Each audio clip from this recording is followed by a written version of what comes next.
Let's talk about nurse practitioners real quick.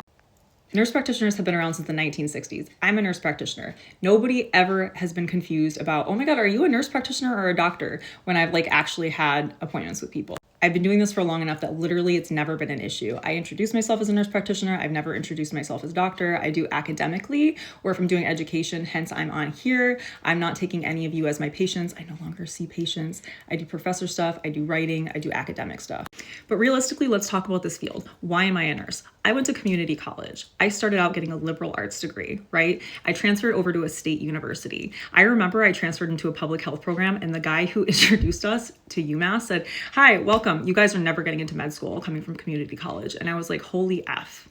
Social mobility, right? Let's just block it right there. You guys are not good enough, despite the fact that I've had a 4.0 in everything I've ever done. Not that I wanted to go, never had plans for it. I decided to go into nursing, and I got a full ride scholarship, thank freaking God, to get me through everything and to pay for my living, because I could have never gone otherwise. It just wouldn't have been an option for me.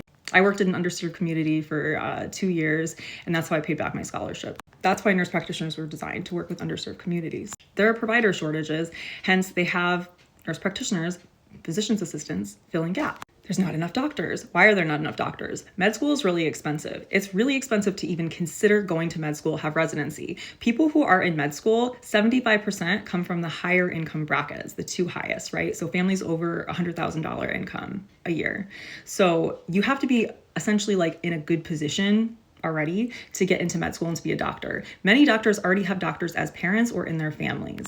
So coming from my life, where was I going to get that money? Where was I ever going to get the encouragement that I was even good enough to be a doctor?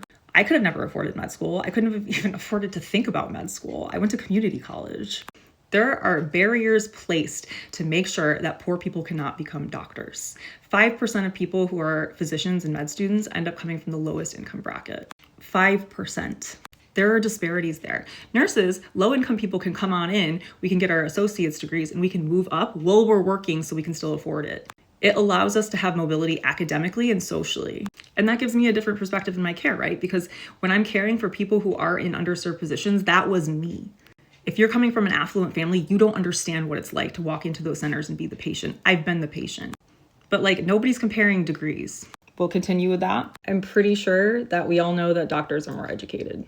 That's fine. I'll just sit here continuing to read my textbooks that are written for physicians by physicians because I admire physicians. But I don't want to be a physician.